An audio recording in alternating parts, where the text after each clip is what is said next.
Well, we still don't have the best setup yet, but I'm still wanting to go ahead and record this video talking a little bit about the emotions versus logic in politics.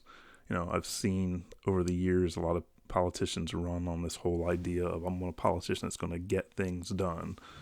And a lot of people have wanted to push politicians to, again, get things done. But what is it that they're actually putting into policy, and what long-term impacts will that policy have? Politics oftentimes has been driven by emotion. Emotions are what often drive people out to vote, whether it's for an issue or against an issue, as it's seemed like that's been more prevalent in recent decades. So what I'm going to really do today is kind of look back at some of these policies that politicians have put into place and kind of have a discussion about, you know, should we let emotions drive public policy that have long-term implications and have ripple effects in years to come? Or should we take a step back from our emotions and actually analyze public policy before we put it into law without realizing the unintended consequences that it may have and the long-term impact that it may have? Emotions are real easy to get people stirred up over, and it's real easy to get people to go vote. But are emotions what should drive public policy? So I want to look at historically some public policies that were put into place and how they actually came into being, and then look at, okay, well, what were some of those long-term impacts that they actually had? So I wrote down a couple notes that I wanted to go over, a few in specifics.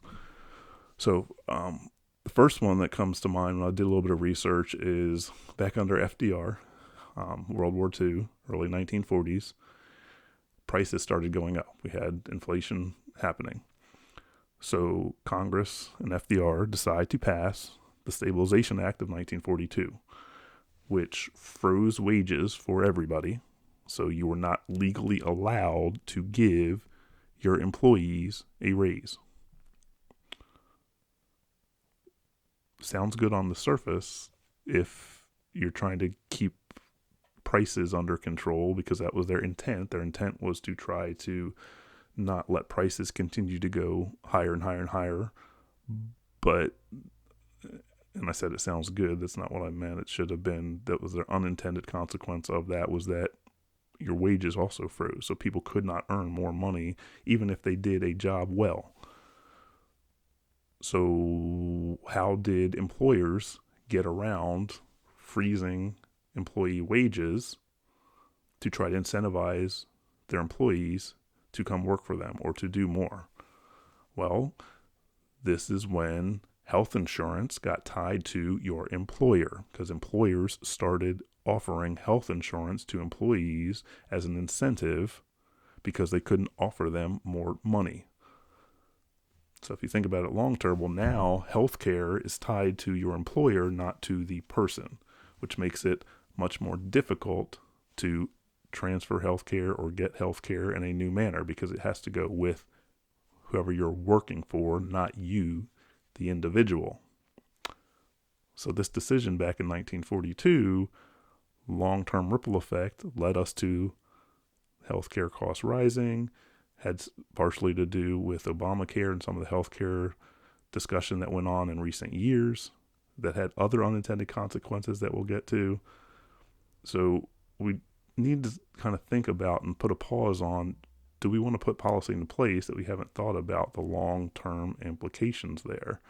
Because specifically for that one, okay, that led us to eventually healthcare gets more expensive. It's harder for people to move healthcare. Like, I dealt with this personally, having Crohn's. And when I lost 2 jobs because those companies went out of business, well, now I also lose my healthcare. That doesn't stay with me. Yes, Cobra, but have you guys seen the price of Cobra? Like, it was now, I think my Cobra, when I had it, was about $600 per month that I had to pay, and I just lost a job. So how am I going to make up $600 a month to pay healthcare insurance on my own? So again, we should be asking questions like, well, what are the drivers of healthcare costs? Which, it's a longer conversation that eventually, as we get into more long-term on this, we'll have a long-term conversation of where healthcare started, how it grew throughout the 1900s, all the way up until today. But right now, I just want us to think about, well, maybe we should start asking more questions before we automatically put policies into place. Just as a quick side note with Obamacare, which we'll go into in a longer form conversation, but providing somebody with health insurance does not mean that they have health care. Those two things are different. Having a card that says you have health insurance does not mean that health care is accessible to you or that health care costs have gone down. Those are questions that don't seem to be part of the conversation, that I wish we would spend more time asking those questions and thinking about that before we put into place these policies that we have not thought through the long-term implications of. Okay. Another thing, sounded good and had good intent, but again, we did not think through the long-term implication of this policy. Okay. Everybody wants to just blame greedy bankers, greedy lenders for the housing crash of 2008. And while yes, that is part of it, but that is a small part of it, and that's still a branch not dealing with the root cause. Well, what was the root cause? What motivated people to give these ridiculous loans out to people that they knew could not pay them back? Well, part of that goes back to the Clinton housing initiative in the early 90s. You see, there was an intent of we wanted to provide more people with the ability to get a home, a good and noble intent. The question is how are you going to do that? Well, the problem, the way that they did it was they incentivized private companies to give out loans to people that could not pay them back because the federal government would back these loans. So if you know that even if the person you're giving the loan to can't pay it back, but the federal government's going to pay you back anyway, there is no disincentive for you not to give that loan to someone that you know won't be able to pay it back because you'll know you'll get it back through the taxpayers and the federal government. See, again, it's about how you do it, not just doing something. It's not just getting things done. We need to spend a little bit more time looking at how is the right way to go about doing these things and not just put something down on paper because it sounds good based on emotions. Okay, these are the long-term things that we need to spend more time thinking about and go back to some more critical thinking skills rather than emotionally react to things and say, well, just do something to help this. How you do that matters. How you help somebody matters when it comes to public policy. Okay, in the private sector of your own generosity, that's one thing. But when you're taking from people that can't afford things on their own and putting this into long-term policy, that has a negative impact if you have not thought through all of the consequences of this action. That's what we need to spend more time doing in society.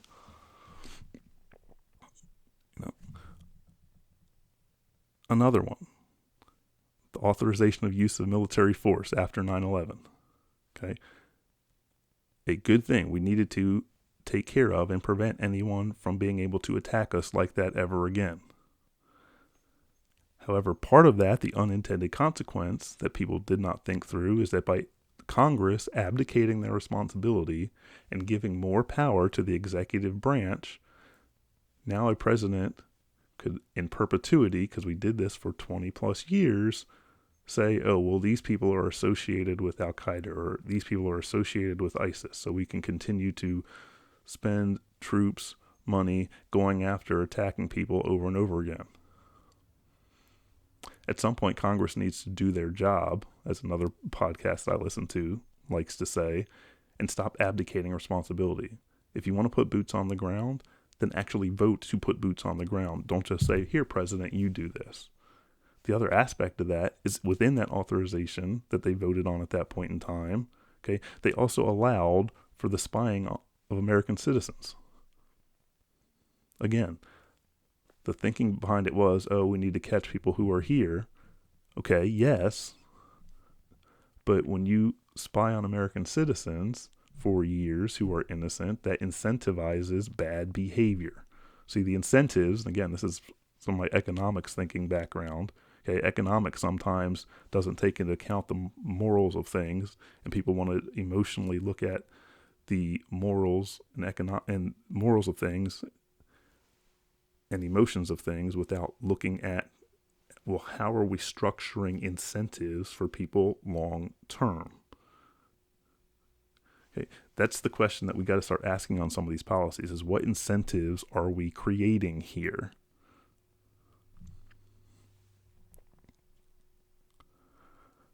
A lot of the, just getting my thoughts together here, a lot of the policies that we push for today are emotional reactions to some event. And we just want people to pass a law, get something done. When do we honestly make good long-term decisions when we're emotionally heightened?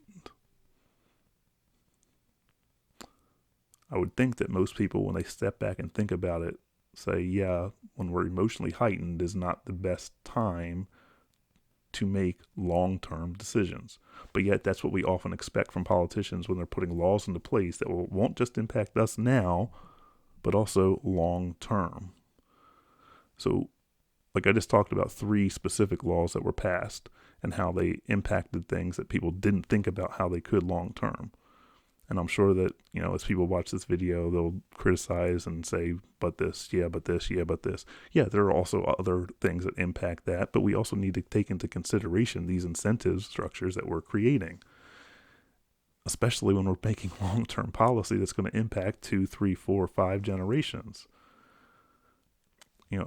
Again, kind of as a sidebar on emotions and politics, like even this week, as we've seen I'm going to put my red hat on because Trump said this and I'm going to support it blindly regardless of what it is, or I'm going to put my blue hat on because I'm against anything that Trump does. How is that helping us long term in society?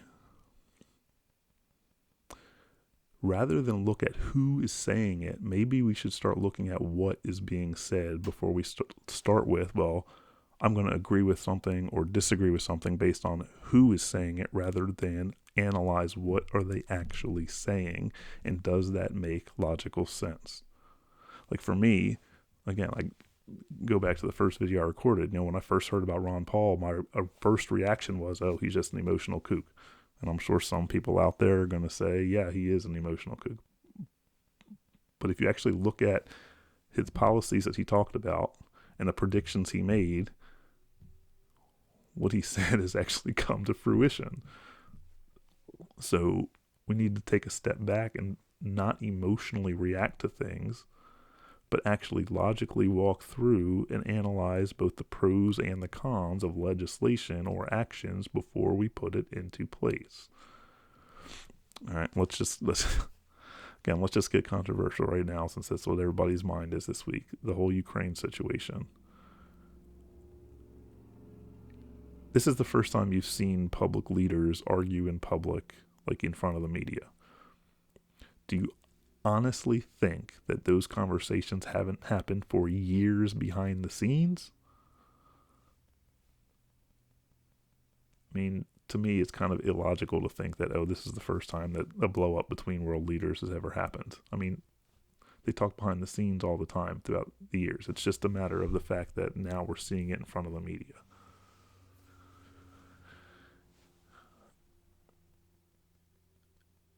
So, when dealing with Ukraine, what is the solution?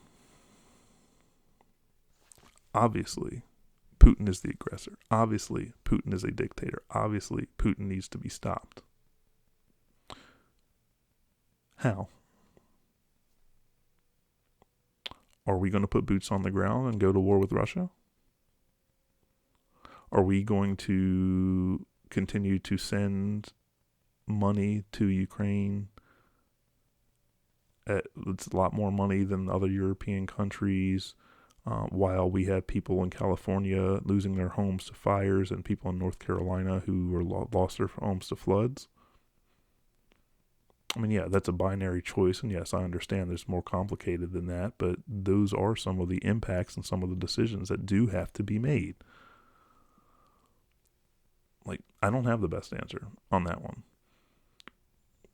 But what I do see is that people are like, oh, Trump is a Putin stooge, because he's asking some of these questions.